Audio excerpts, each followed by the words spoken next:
To help us unpack these developments as well as why President Donald Trump's approval numbers are tanking, we're joined by our friend, the executive director of the American Conservative, Curt Mills.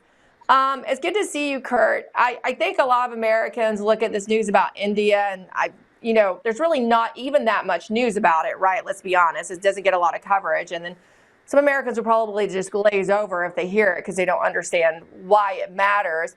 Is this truly a big deal in the grand scheme of things? And this is kind of a big turn. Remember when Modi was trying to make himself look like the Trump of India? So how much does this matter, Curt?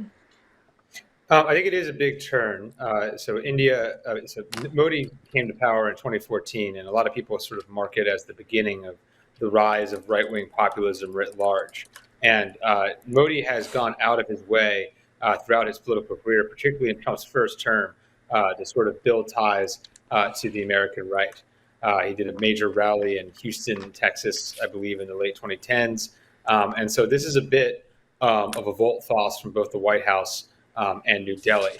What I'll say on this writ large is that Trump and his team have specifically flagged sort of a curious amount of times the earlier sort of the India-Pakistan quasi-war that happened this year. And Trump and his team sort of in the dark of night successfully negotiated a ceasefire or armistice, whatever you call it, in that.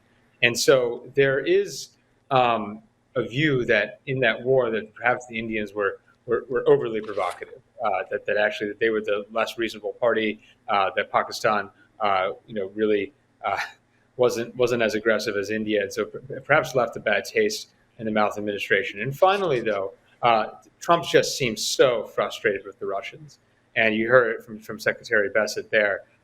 He thinks the Russians want to prolong the war. He's not wrong, and so there is a concern now that the frustration of the Russians could actually seep out into other relationships. I'm not myself the biggest fan of the Indian state, but the idea of actually caring about whether or not the Indians refine Russian oil, I don't think this is really an American concern. So it's a curious move by the administration. There is some suggestion that Trump is actually doing a turn towards Pakistan, right, with the finding of recent minerals, oil reserves that Trump thinks could be more lucrative for the United States. Do you think that factors into this decision? Possibly. I mean, the problem with the minerals thing is that it's always a sort of a jewel that is dangled in front of the president's face, and it's not super clear. That's true. How it's Ukraine, there's a minerals deal. Good luck opening up a mine that works in a war zone. Afghanistan, Lindsey Graham pulled this out to try to convince him from not pulling out of Afghanistan. We are 4 years now, this month, from the withdrawal in Afghanistan. Are there massive mineral mines going on in Afghanistan? Not even the Chinese have gone in there. Not even the Russians have really gone in there, and they know it pretty well and just recognize the Taliban. So I'm always sort of skeptical of minerals claims. It's a greedy world, and if people want to get the resources, I think they'll find a way no matter the governing structure. So it's possible.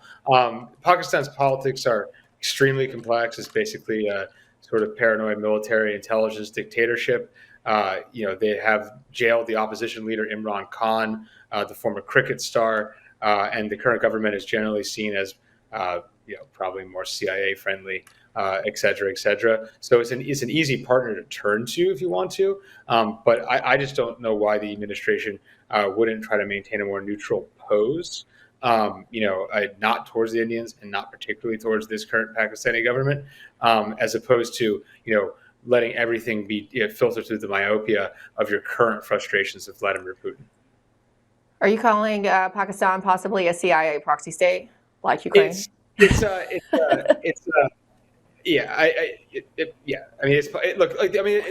is a real intelligence service. It's probably the Pakistani military intelligence.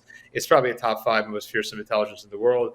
Wouldn't want to be on the wrong side of them. There are all kinds of capacities that Pakistan have, but India is obviously a much larger economy and a much larger population, and so I think it's a sort of messed up place. Frankly, there's all these reasons why it hasn't developed as quickly as China, but you just sort of wholesale throw the relationship out because they buy Russian oil. Of course, they're going to buy Russian oil. It's that part of the world.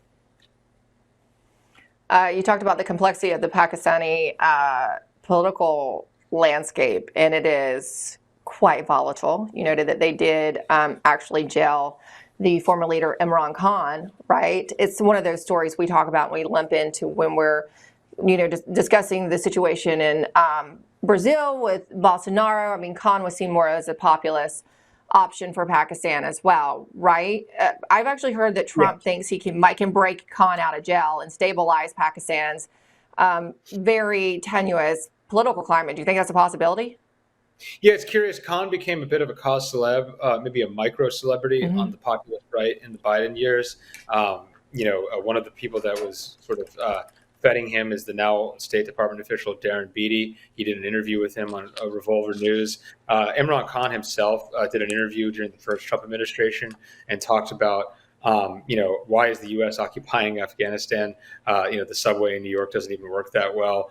This is sort of like this is manna from heaven for people who like global populist critiques. So Khan would seem the more natural ally of Trump to sort of embrace the more establishment government in Pakistan is unusual, especially because it's not established. And again, I don't know that it isn't a great relationship there, but it's not known that he has a great relationship with the leadership of Pakistan. Erdogan, for instance.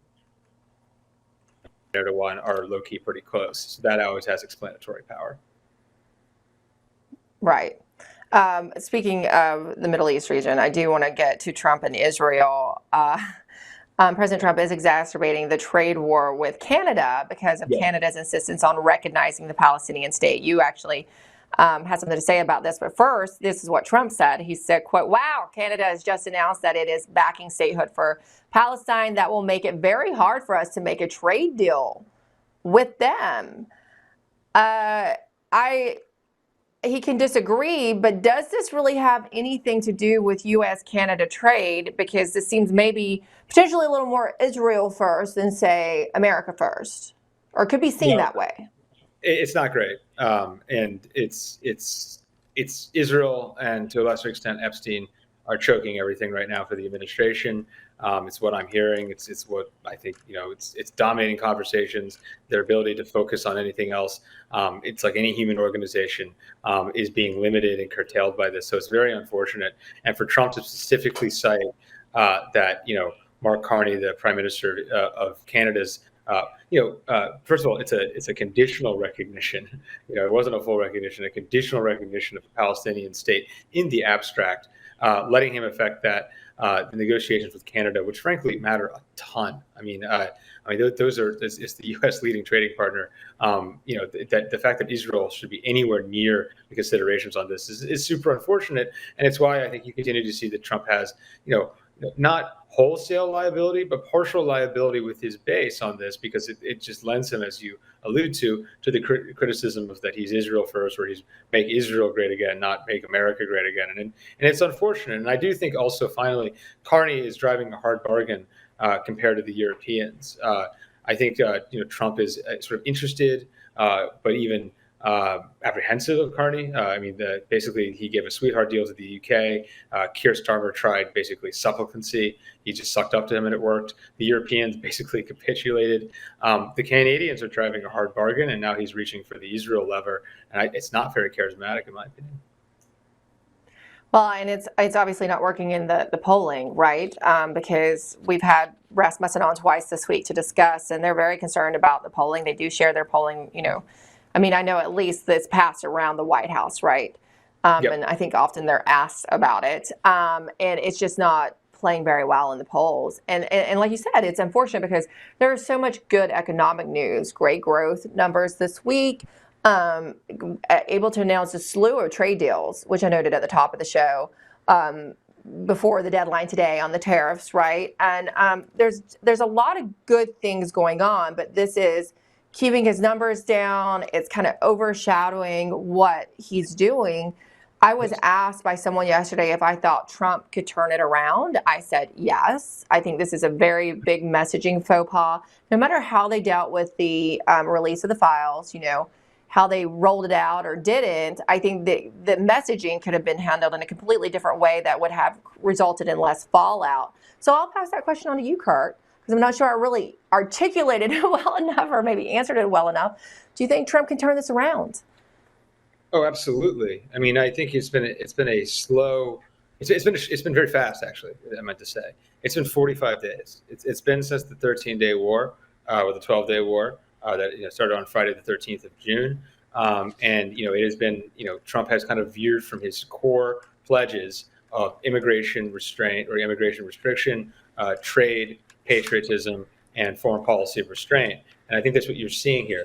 Trump or any Republican president can maintain poll support into the 30s. But the kind of thing that galvanizes any White House, the kind of thing that gives any president real national, international heft, is support into the 40s, into the 50s, which Trump, when he was inaugurated, he had all the CEOs in the front line, seemingly paying fealty to him. You're not seeing that now. You're seeing a tridding of major celebrity support. Elon Musk, say what you will for him, major supporter. Joe Rogan, say what you will for him. That's the kind of person you want on your side, not against you. He's very frustrated on the Israel stuff. So my suggestion to the president, and I've made it pretty clear, is you got to drop the Israel stuff. It's not popular. Netanyahu's support is in the gutter. This is just a complete political liability. And frankly, Netanyahu capsized the Biden administration. People forget the protests in the spring of 24 around the graduations around colleges. That was the beginning of the end for Biden. And it would be a shame if it was the beginning of the end for Trump as well and for this Republican administration. Well, and this is also where, look, we're already talking about 2026, and after we get through August recess and we come back into the fall, that conversation will only ramp up. And right now, this is going to dominate the Democrats' platform, right? And we are seeing, I think Rasmussen said yesterday, there's, a trend towards Democrats as we head into 26. And that does obviously bring up another interesting topic out of what will likely be, it's gearing up to be a very vicious gubernatorial race in Florida between Representative Byron Donalds and possibly Casey DeSantis. She's definitely been giving, little head nods here and there to her possible run. Curt, is this fight for the future of MAGA and the GOP already underway today? And how do you see this playing out in Florida? Because, Florida's been a very interesting state that, we've been watching so intensely since 2020, specifically when DeSantis kind of surged to the front of the national conversation and then, of course, led to his failed primary bid. Where do I see the future of Florida? It's very interesting because this race and, Oh, this race. DeSantis is interesting because, he's reported as basically, a paired item with his wife, that his wife wanted him to run for president as much as he did in 2024, which was obviously a catastrophic error for his political career. It's a question of what DeSantis wants to do. DeSantis seems to enjoy, Ron DeSantis, I should say, seems to enjoy being governor of Florida, and he's term limited. And so, his wife taking over and being heir apparent, and then them kind of closing the chapter on an imminent presidential run in 28, that might be the savvy thing for them. And they just, the DeSantis kind of run Florida for a 16-year period. And frankly, DeSantis is one of the best governors of the country, if not the best governor in the country. And so it could be very rational if it's a sort of just, rolling thing of family members running for stuff and, vague presidential aspirations. It doesn't really seem to suit him. It doesn't really seem to suit what people like about him, which is hyper disciplined and intense and no nonsense. Even this sort of like soft launch for her campaign feels it's a little silly, like get in or not. Well, does he have some people suggest he killed his political future with running against President Donald Trump, and there wasn't great optics. The campaign was not ran well, right? I don't think. It's not great optics. So if Casey gets in, does he have a political future now? And then let's say, second part of that question, if Casey gets in and this doesn't go well, that would be the nail in the coffin for him, right? And for them, because like you said, they come as a pair. Yeah, look, there's been great reporting on it that basically even his days as a congressman, the now First Lady of Florida was basically the one who talked to a lot of the donors, did a lot of the sort of small chit chat socializing. So there clearly seems to be an issue of his introversion I heard this for years, and frankly, I'll just disclose, I had dinner with him in late 21, and he seemed eminently normal to me. Not necessarily, a charismatic dynamo, but basically socially affable enough. But clearly, by the time he got in the campaign in 23, very unusual. And frankly, presidents are generally extroverts. Leaders are generally extroverts, and it's the grand stage of, especially as America has become sort of grand imperial theater, it might not make sense for him. And the greatest attribute in life is to know thyself. And so I think he probably does, but he has this confounding variable. I don't want to speculate on marriage, but it just seems like, by all reporting, the wife is this sort of driving force for things that might not necessarily be prudent for their enterprise. Yeah, I think you're right. I haven't met him in person, but sometimes during this presidential run, as a governor, it's good to see him, the no nonsense. But in a presidential run, it kind of comes off a different way, doesn't it? You kind of have to have the mix of the charisma and then the governing no nonsense ability. It can work in certain. I mean, sometimes I think people like Bill Clinton and Barack Obama and Donald Trump could probably get elected in most atmospheres. But if the country was in crisis, if the country was in massive unemployment, or there's an attack, or even a pandemic, maybe a real pandemic, there might be actually a call for someone like him, someone who's more brusque, someone who's more militaristic.